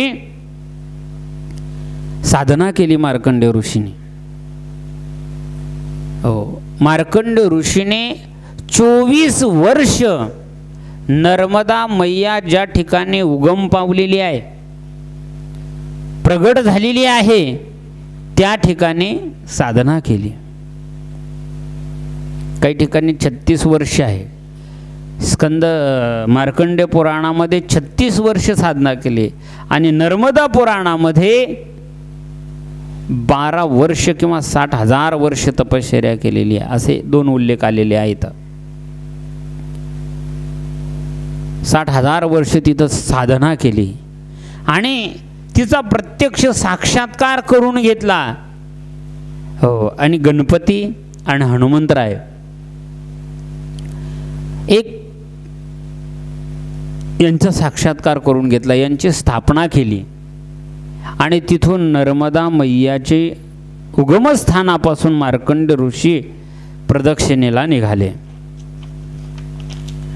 प्रदक्षिणेला निघाल्याच्या नंतर मार्कंडेय उवाच ततो वर्णा समुच्छेत्रे त्रिकुटा शिखरे स्थितं महाकनख वर्णाने नानावर्ण शिलाचिते तीर्णा त्रिकुट शिखरे. त्रिकुट पर्वताचे 3 शिखर आहेत. कोणते? हो, ज्ञानोबाराय म्हणतात ना, त्रिगुण त्रिपुटी वेढला, तो तुझियाने केला. ज्ञानोबारायांच्या 17व्या अध्यायात दुसऱ्याच बबीत जी कथा सांगितलेली आहे. त्रिपुरासुराचे 3 गाव होते. एक होता लोहाचा म्हणजे लोखंडाचा, दुसरा गाव होता चांदीचा आणि तिसरा गाव होता सोन्याचा. 3 शहर होते त्याचे. आणि त्रिपुरासुर एवढा उन्मत्त झालेला होता, हे हो त्याच्या भागवतामध्ये त्रिपुरासुराची कथा आलेली आहे. तो कधी हे 3 गावं जर एकसारखे आले तेव्हा त्याचा मृत्यू होत होता. या पृथ्वीला सळोखी पळूच ठेवलेला आहे. त्रिकुट शिखरे स्थितम. हो, स्थिर झाले की तेव्हा त्याचा मृत्यू होणार होता. म्हणून हा त्रिपुरासूर अत्यंत उन्मत्त झालेला आहे. पृथ्वीला सळो की पळो सोडलेला आहे. हो, पापीजी अभक्त दैते ते मातले, धरणीसी झाले ओझे त्याचे. जसे भगवान श्रीकृष्णाच्या जन्माविषयी दैत्याने पृथ्वी उन्मत्त झाली होती. पृथ्वीच्या ठिकाणी मग ही पृथ्वी जशी ब्रह्मदेवाकडे गेली, नेत्रबाई तो हे सांगत असे, बुडविला धर्म अधर्म झाला फार, सुसवेना भार मजा था, राहिली यज्ञ मोडिली कीर्तन पळाले ब्राह्मण. आणि हा त्रिपुरासूर एक पाऊल असणारा लोहाच्या म्हणजे लोखंडाच्या शिहरावर टाकायचा, आणि एक पाऊल चांदीच्या याच्यावर, आणि तिसरा पाऊल सोन्याच्या याच्यावर. पण हे समान येऊ देत नव्हता, एक खाली एक वर. हो, लोखंडाचा खाली जायचा, चांदीचा वर व्हायचा, पुन्हा हा वर जायचा, असे त्याचे शिहर असणारे आदर या पृथ्वीवर होते. पण भगवान शंकर आहेत ते. भगवान शंकराने एक पाय नंदीच्या माथ्यावर दिला, एक पाय लोखंडाच्या शिहरावर दिला, आणि नंदीला फुसकार करा लावला. त्या फुसकारातून असणारं ते लोखंडाचं शिहर तसं हे करा लावलं, अद्धर राहा लावलं हवेनं. दुसरा चांदीवर ते चांदीचं भगवान शंकराने, हो, तिन्ही शिहर भगवान शंकराने असणारे समान केले, आणि त्याच्याशी युद्ध केलं, आणि तो गतप्राण झाला त्रिपुरासूर. तर त्याचे 3 पुर होते, म्हणून त्याला म्हणजे 3 पुर म्हणजे शेर. 3 शेहराचा तो मालक होता. मग पहिलं शेहर पहिला पर्वत असणारा, त्याचा असणारा भीमाशंकरचा डोंगर, हा डोंगर असणारा त्याचं गाव होतं, गुफा होत्या त्याच्यात राहायच्या. दुसरं होतं ओंकारेश्वर, हे लोखंडाचं होतं, आणि ते चांदीचं. ज्याला आता आपण मांधाता पर्वत म्हणतो. आणि तिसरं आहे ते अमरकंटक पर्वत, सोनभद्र, म्हणजे ते सोन्यानं युक्त. आजही सोन्याच्या कृती, सोन्यासारख्या विटा त्या ठिकाणी, दगड पाषाण आपल्याला पाहायला मिळतात. तिथली माती सुद्धा सुवर्णाकार माती पाहायला मिळते. हे 3 शिखर त्याचे होते. म्हणून त्रिकुट शिखरे स्थितम, त्या त्रिकुट शिखराहून मार्कंडेय ऋषीने प्रदक्षिणा सुरू केली. संपूर्ण 999 नद्या एका नदीच्या संगमावर उगमावर जायचं. ती ज्या पर्वतावर उगम पावलेली आहे त्या पर्वताला प्रदक्षिणा करायची, आणि पुन्हा नर्मदेच्या तटावर यायचं, पुन्हा चालायला लागायचं. अशी 36,000 वर्ष मार्कंडेय ऋषींना एक प्रदक्षिणा करायला लागली. 36,000. हो, मग त्या 36,000चं सार या कलियुगामध्ये तुम्हा आम्हाला कळण्यासाठी 3 वर्ष 3 महिने 13 दिवस निवडलेले आहेत. हो, ही प्रदक्षिणा एकदा तरी करा. पण आपल्याला वेळ नसल्यामुळं आपण गडबडीची माणसं आहेत. हो, आपले द्राक्ष जातात गळून आणि हातपाय येतात गळून, म्हणून आपण येतो पळून.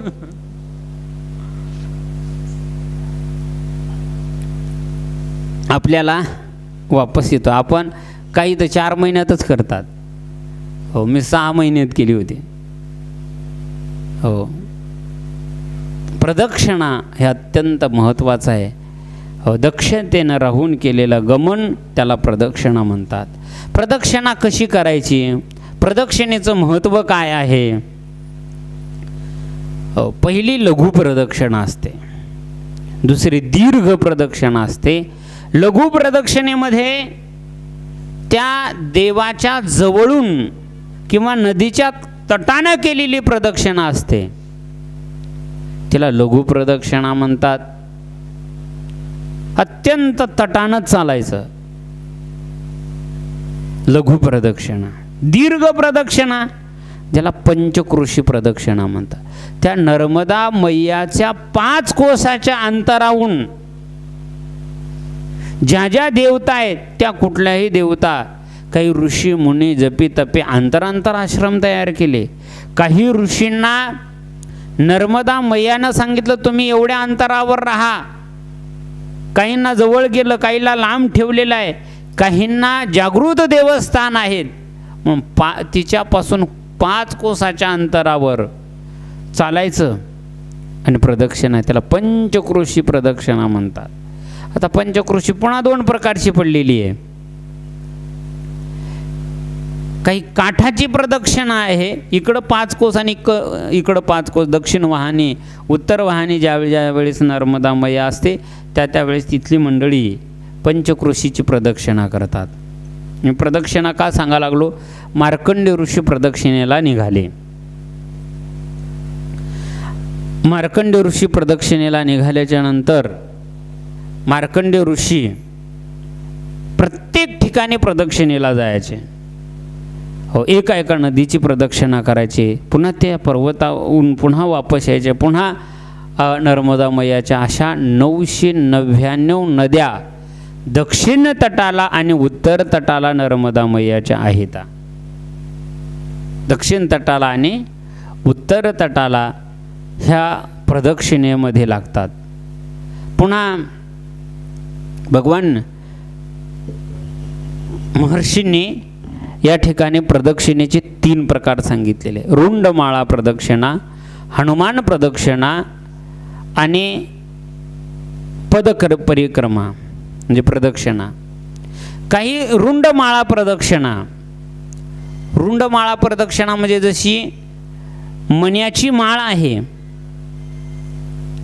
ती आपण जशी फिरवतो तशी प्रदक्षिणा करावी लागते. हो, ती ओलांडायची नाही, नर्मदा मैया ओलांडायची नाही. हो, तिला रुंड प्रदक्षिणा म्हणतात. आपण जी पायी प्रदक्षिणा करतो तिला रुंड प्रदक्षिणा म्हणतात. दुसरी प्रदक्षिणा आहे हनुमान प्रदक्षिणा. हनुमान प्रदक्षिणा कशाला म्हणतात तर हनुमानासारखं उड्डाण करायचं. इकडल्या काठाच्या पंचक्रोशीच्या हनुमंतरायचं दर्शन घ्यायचं, पुन्हा पलीकडल्या काठावर जायचं, तिकडल्या पंचक्रोशीचं दर्शन घ्यायचं, हनुमंतरायचं. हो, इकडली बाजू उत्तर तट झाल्या की पुन्हा दक्षिण तटावर यायचं. इकडून तिकडं तिकडून इकडं.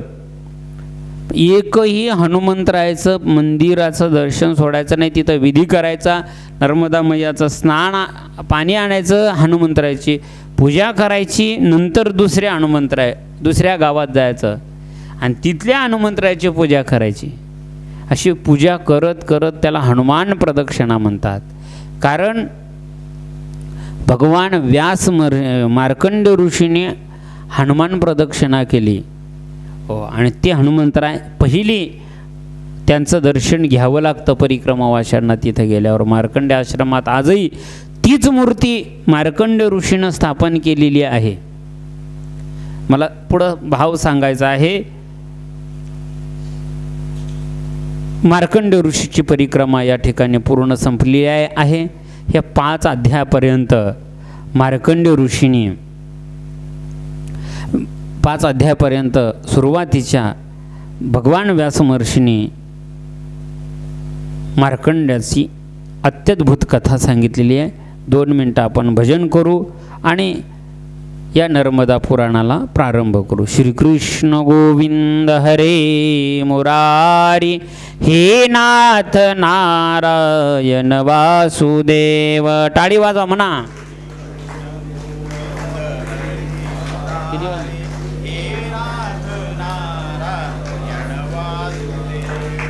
श्रीकृष्ण गोविंद हरे मुरारी, हे नाथ नारायण वासुदेव. श्री कृष्ण गोविंद हरे मुरारी हे नाथ नारायण वासुदेव. हे नाथ नारायण वासुदेव. हे नाथ नारायण वासुदेव. हे नाथ नारायण वासुदेव. हे नाथ नारायण वासुदेव. श्री कृष्ण गोविंद हरे मुरारी हे नाथ नारायण वासुदेव. कृष्ण गोविंद हरे मुरारी हे नाथ नारायण वासुदेव. हे नाथ नारायण वासुदेव. हे नाथ नारायण वासुदेव. हे नाथ नारायण वासुदेव. हे नाथ नारायण वासुदेव. श्री कृष्ण गोविंद हरे मुरारी हे नाथ नारायण वासुदेव. श्री कृष्ण गोविंद हरे मुरारी हे नाथ नारायण वासुदेव. हे नाथ नारायण वासुदेव. हे नाथ नारायण वासुदेव. नर्मदा मैया की जय. युधिष्ठिरुवाच आश्चर्यमेतं ददखिलं कथितं नो द्विजद्भवे विस्मयं परमान्नं ऋषिसंगा मया सह. युधिष्ठिराने मार्कंडेय ऋषींना काही प्रश्न विचारलेले आहे. आश्चर्यमेतत् अखिलम. हे महर्षी, मला या जगातलं मोठं एक आश्चर्यमय एक वृत्तांत मी असा ऐकलेला आहे. कथम भू द्विजोत्तमा. हे द्विजोत्तमा, भू म्हणजे मला सांग. कथितम मला तुम्ही सांगा. आणि कल्याणकारक असणारा मला एक इतिहास सांगा. विस्मयम म्हणजे आश्चर्यकारक. मार्कंडेय ऋषीला धर्मराजाने युधिष्ठिराने प्रश्न केलेला आहे. इथून नर्मदा पुराण सुरू होते. महाभारतामध्ये मार्कंडेय ऋषी जे आहेत ते महान अधिकारी आहेत. त्यांचा अधिकार खूप मोठा आहे, आपण पाहिलाच. मग असे मार्कंडेय ऋषी ज्या वेळेस धर्मराजाला ही नर्मदा कथा सांगतात, कोणता प्रसंग आला युधिष्ठिराचा. आपल्याला भारतीय महायुद्ध सर्वांना माहीत आहे. भारतीय महायुद्धामध्ये 5 पांडव आणि कौरव यांचं युद्ध व्हायच्या पूर्वी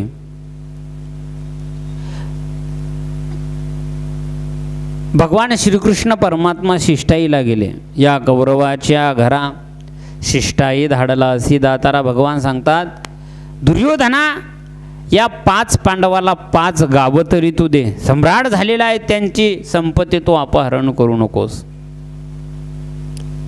दुर्योधनाने सांगितलं, सुईच्या आग्रावर मावेल एवढी मी त्यांना जमीन सुद्धा देणार नाही युद्धाशिवाय. हे केशवा, भगवंताचा तिथं अपमान झाला. भगवान परमात्मा निघून आले. युद्धाची तयारी करायला सांगितली. इकडं सर्वजण युद्धाची तयारी करतात, पण तत्पूर्वी 5 पांडवांना दुर्योधन शकुनीला सांगून असणारा काहीतरी मागायला सांगतो. महाराज, पांडवाला पहिलं सगळं हारायला हवा तुम्ही. मग दूतकर्माचं खेळा लावलं त्यानं. तो धर्मराजा बहुपुण्य रासी, कादूत खेळी त्या दुर्योधनासी, हरोनी कांता केली उपाधी, विनाशकाले विपरीत बुद्धी. तो धर्मराजा बहुपुण्य, दूत कर्माचं आमंत्रण कधी स्वीकारू नये. कारण दूतामुळे काय काय झालं, पांडवांना वनवासाला जावं लागलं. नळ राजा, नळ दमयंतीचा वियोग, बिघडाला तयाचा संग, ऐसे जाणे जग पुराणेही बोलती, तुकाराम महाराज सांगतात.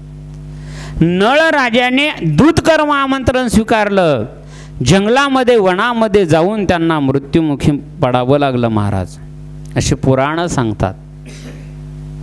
पुराणेही बोलती, तुकाराम महाराज म्हणतात. म्हणून दूत हे नरकाला जाणारं, नरकामध्ये आपल्याला घोर नरकात जाणारं व्यसन आहे. धुतंच मांस मदिराच वेशा, मृगार्थ शौर्यम परदार सेवा, एतानि सप्त व्यसनानि लोके, घोराति घोरम नरकम नयंती. नरकामध्ये नेतात. म्हणून दूत कर्म कधी खेळू नये. पांडवांनी दूत कर्माचं आमंत्रण स्वीकारलं महाराज, आणि परिणाम पांडवांना सर्व हरावं लागलं. तो शकुनीच, नाव त्याचं शकुनी, पण पूर्ण अपशकुनी. आणि शकुनी मामा आहे तो, त्याने सर्व काही हरवलं आणि खोटी डाव टाकून असणाऱ्या पांडवाची संपत्ती हरण्यात आली. शेवटी राहिली होती द्रौपदी. आता काहीही नाही, धर्मराजा म्हणतो.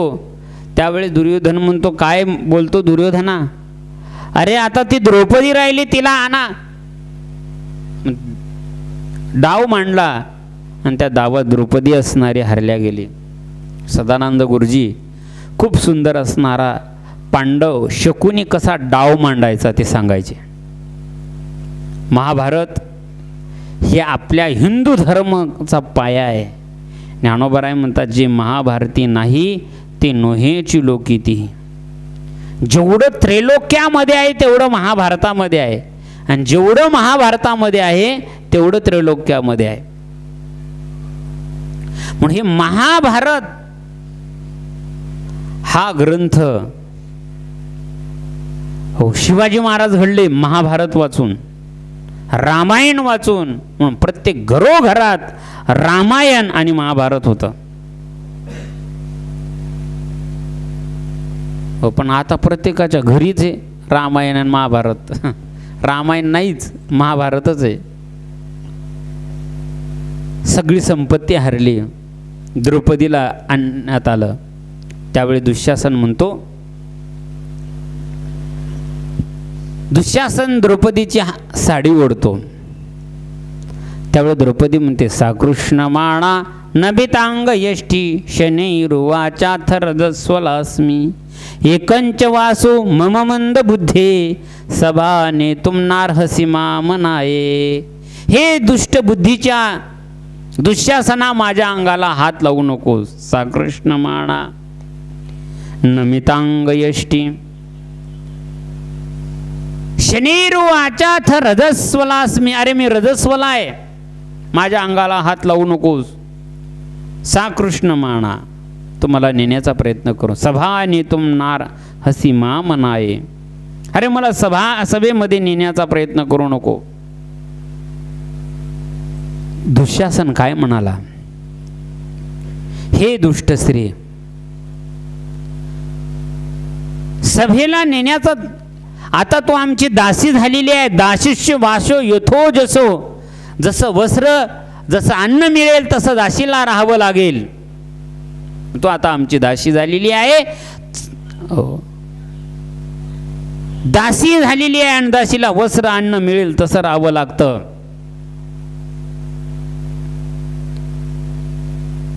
दुःशासन ओढतो, कारण ही कथा सांगितल्याशिवाय नर्मदा पुराणात सुरुवातच होत नाही.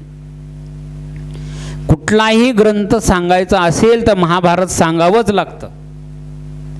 ज्ञानेश्वरी जरी सांगायची असेल हो तर दुसऱ्या अध्यायापर्यंत सगळं महाभारतच आहे. सुरुवात भागवत जरी सांगायचं असेल हो दुसऱ्या स्कंदापर्यंत संपूर्ण भागवतातल्या महाभारतातल्याच कथा आहेत. द्रौपदी कुंती या सगळ्यांच्या कथा सांगाव्या लागतात. अश्वत्थामा व्यास शुकाचार्यांचा जन्मापर्यंत दुसऱ्या स्कंदाच्या 10व्या अध्यायापर्यंत.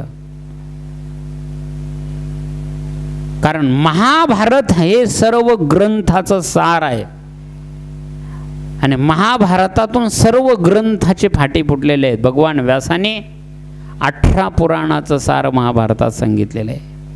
म्हणून त्या ग्रंथाची सुरुवात महाभारतातूनच झालेली आहे. असा एकही ग्रंथ नाही की त्या ग्रंथात महाभारतातलं वर्णन नाही. मला भाव हा सांगायचा आहे व्यास महर्षींनी ग्रंथच तसे लिखाण केलेले आहे. पुढे द्रौपदीला सभेमध्ये आणायचा प्रयत्न केला. दुःशासन तिची साडीच ओढून आणलेलं आहे. भरसभेमध्ये उभे केलेले आहे. 5 पांडव सिंहासारखे खाली माना घालून उभे आहेत. तेवढ्या दुर्योधनाने आपला मांडीवरचा शेला बाजूला केला आणि सांगितलं ए द्रौपदी येऊन तू माझ्या मांडीवर बस. तेवढ्यात सिंहाच्या गर्जनासारखी भीमानं गर्जना केली आणि सांगितलं अरे दुर्योधना द्रौपदी तुझ्या मांडीवर बसणार नाही. माझ्या 1.25 मनाची गदाच तुझ्या मांडीवर बसेल. सिंहासारखी गर्जना केली हो. तेव्हा धर्मराजानं सांगितलं भीमा शांत हो. दुःशासनात सांगितलं काय बघतोस. अरे ओढ द्रौपदीची साडी. द्रौपदीची साडी ओढा लागला दुःशासन. तिनं विचार केला अरे भीष्माचार्य द्रोणाचार्य कृपाचार्य शल्य 5 सिंहासारखे पती भीम अर्जुन नकुल सहदेव यांच्याकडे प्रार्थना करते तुम्ही तरी हो. पण तिने विचार केला की हे सोडवत नाही. तिचा पाठीराखा संरक्षण करता भगवान श्रीकृष्ण परमात्म्याची आठवण करते ती हो. कोठे गुंतलासी द्वारकेच्या राया वेळ का सखया लावियेला दीनानाथा बीद सांभाळी आपुले नको पाहू केले पाप पुणे तुकया बंधू म्हणे द्रौपदीचा धावा केला तैसा मला पावे वेगा. असं म्हणतात क्षणी कौरवी पांचाळी सभे माझे आणिले वस्रा हरणे वस्रे कैशी झाली माऊली हो. भगवान परमात्म्याने स्वतः द्रौपदीला साड्या पुरवल्या हो. आणि पांडवाचं सर्व हरल्या गेलं. अपमानित झालेल्या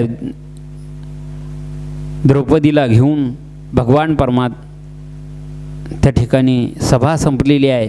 अपमानित द्रौपदीला घेऊन असणारे हे 5 पांडव रात्रीचे तिथून निघून गेले. कुंती मातेला असणारा इंद्रप्रस्थामध्ये आईला एका गुफेमध्ये ठेवलं. तिथून घेतलं आणि हे पांडव वनवासाला निघाले. 14 वर्षाचा वनवास आणि 1 वर्षाचा अज्ञातवास हो. हा पूर्ण झाल्यावर तुम्हाला आम्ही राज्य देऊ असा दुर्योधनाने त्यांना सांगितलं. पांडव वनवासाला निघाले. वनवास करत करत करत करत करत हे अमरकंटक पर्वतावर आले. आणि अमरकंटक पर्वतावर आता कुठं कुठं गेले कसे गेले हो. जसे प्रभू रामचंद्र 14 वर्षाच्या वनवासात जहा जहा प्रभुराम गेलेले आहेत तसं रामायण लिहिलेलं आहे एक. अजून 14 वर्षाच्या वनवासातलं रामायण वेगळं आहे हो. रामायणाचे 3000 प्रकार आहेत त्या दिवशी राजेंद्रदास महाराजांनी सांगितले. आणि आता 300-350 रामायण उपलब्ध आहेत. शिवरामायण पार्वती रामायण लव रामायण कुश रामायण लवकुश रामायण. रामायणामध्ये जेवढ्या व्यक्ती आहेत तेवढेही रामायण आहेत. एवढे रामायण तर आहेत पण रावणायण सुद्धा आहे हो. हो रामायणाचार्य पूजनीय महाराज या ठिकाणी आहे. हो, रावणायन ग्रंथसुद्धा आहे, ज्याला पाहायचं असेल ते या माझ्याकडं. खूप ग्रंथ आहेत. अनंत शास्त्रस्य बहुलास्य विद्या ह्याल्पस्य कालो बहुविघ्नताचे, पण आपलं वेळ नाही. मला भाव हा सांगायचा आहे, हे पाचही पांडव तिथं अमरकंटकावर आलेले आहेत. द्रौपदी, कुंती आणि 5 पांडव अमरकंटक पर्वतावर अनेक तपस्थली पाहिले, अनेक तीर्थभूमंडळावरचे पाहिले आणि अमरकंटक पर्वतावर आले. आणि मार्कंड ऋषीच्या आश्रमामध्ये त्यांनी आवाज दिला. ऋषीवर्य, ऋषींची शिष्यमंडळी काही बाहेर आले आणि अमरकंटक पर्वतावरील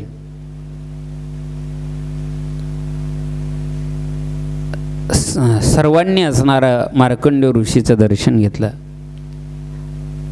आणि हे पांडव आहेत, यदुवंशी आहेत, म्हणून मार्कंड ऋषींना एवढा आनंद झाला की अरे, ज्या पांडवाच्या घरी भगवान परमात्मा राबतो, ज्या पांडवांचा अधिकार व्यासांच्या कुळामध्ये जन्माला आलेली आहेत, पांडवांचं भाग्य वर्णन केलं मार्कंड ऋषीने. आणि मार्कंड ऋषी त्यांना म्हणतात, युगपर्यंत समाप्ते तृतीय नृपसत्तमहा द्वादश वन भूत्वा भार्गवन लीला मोहितः. हे नृपश्रेष्ठ राजे हो. त्यावेळेस युधिष्ठिर म्हणता, महाराज आम्ही राजे नाही, आम्ही पांथस्थ आहे, आम्ही एक वनवासी आहे आणि तुमच्याकडं आलेलो आहे. हो, काही ज्ञान तुमच्याकडून आम्हाला व्हावं याच्यासाठी आम्ही तुमच्याकडून आलेलो आहे. प्रत्येक ऋषीकडं जाऊन जिथं जिथं पांडव जातील तिथून ज्ञान ग्रहण केलं. आणि पांडवांनी ज्ञान ग्रहण केल्याच्या नंतर मार्कंड ऋषींची सेवा केली. सेवेशिवाय ज्ञान घेऊ नये, हो असं म्हटलेलं आहे. या आत्मज्ञानासाठी ही का सोपं नाही, हे वाघिणीचं दूध आहे. जया ज्ञाना लागी गगन गिळता ती योगी, स्वर्गाची आडवंगी उमरडोनी, न करती सिद्धीची चाड, न करती रिद्धीची भीड, योगा ऐसी द्वाड हेळ सांडिती, तपो दुर्गे ओलांडित, करतो कोटी ओवांडित, उलथोनी सांडित कर्मवल्ली, नाना भजन मार्गी, धावत उघडी अंगी, एक रिगता ते सुरंगी सुषुम्नेच्या. मी पूर्ण ज्ञानेश्वरी तुम्हाला म्हणून दाखवेल, कारण मी ज्ञानेश्वरी पाठ होस्तोर कीर्तन केलं नव्हतं.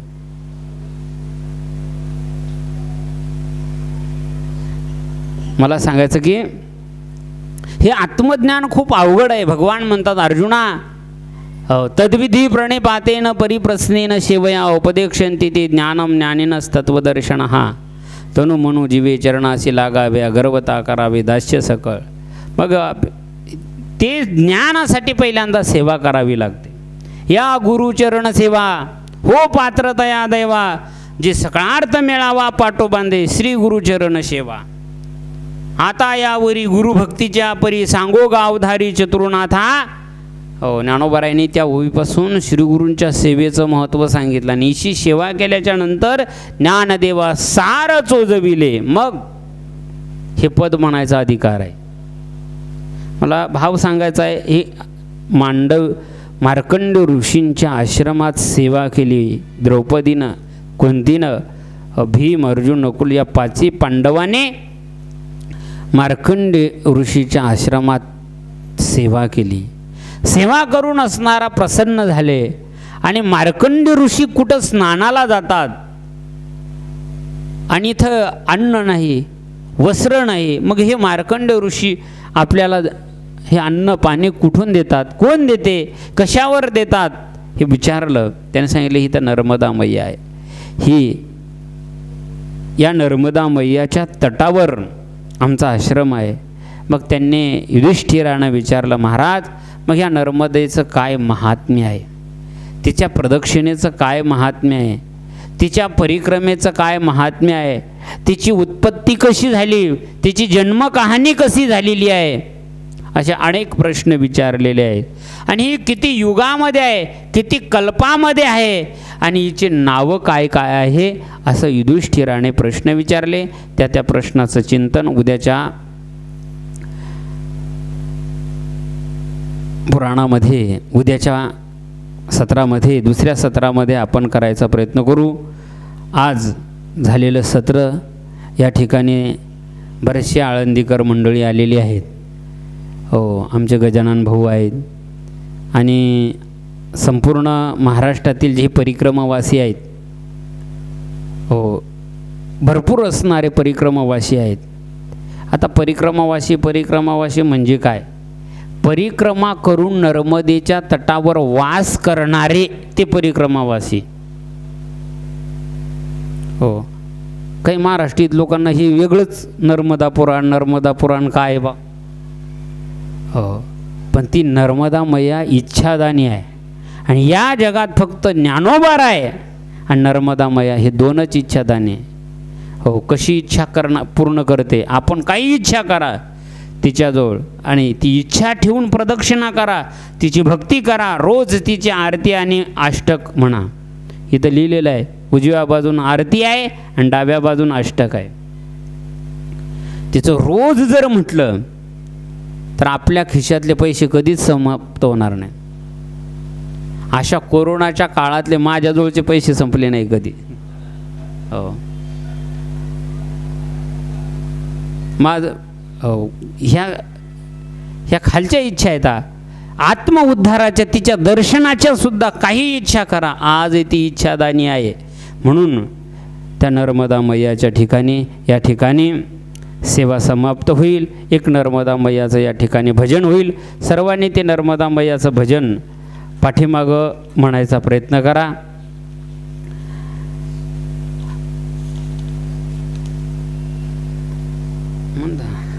मैया अमरकंटक वाली, तुम हो भोली भाली, तुम हो भोली वाली। मैया अमरकंटक वाली, तुम हो भोली भाली, मैया अमरकंटक वाली, तुम हो भोली वाली। तेरे गुण गाते हे साधु बजा बजा के ताली, मैया अमरकंटक वाली, तुम हो भोली भाली। अमरकंटक वाली, तुम हो भोली वाली।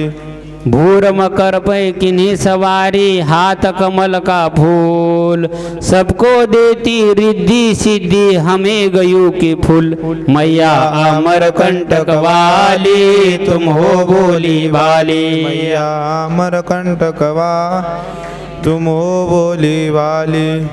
अभिमानी का मान घटाती, खोटी नाम निशान, मैया अमरकंटक वाली, तुम हो भोली भाली, मैया अमरकंटक वाली, तुम हो भोली भाली। मैया निर्धनियों को धन देती है, अज्ञानी को ज्ञान, लाखों पापी तुमने तारे, लाग की देर, मैया अमरकंटक वाली, तुम हो भोली भाली, मैया चार भुजाधारी, तुम हो भोली भाली। नर्मदा मैया की जय। नर्मदे हर, नर्मदे हर, नर्मदे हर। या ठिकाणी झालेलं सत्र समाप्त। आरती लावा।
डोळ्यानं पाहिन रूप तुझे प्रेम लिंगानंद पूजन भावे वाळीन म्हणे नामा माता पिता त्वमेव बंधु सखा त्वमेव विद्या द्रविणं त्वमेव सर्वं मम देव कायेन वाचा मनसेन्द्रिय वा बुद्ध्यात्मना वा प्रकृतिस्वा करोमि यज्ञं सकलं प्रयत्न नारायणाय नमः समर्पयामि अच्युतं केशवं श्रीराम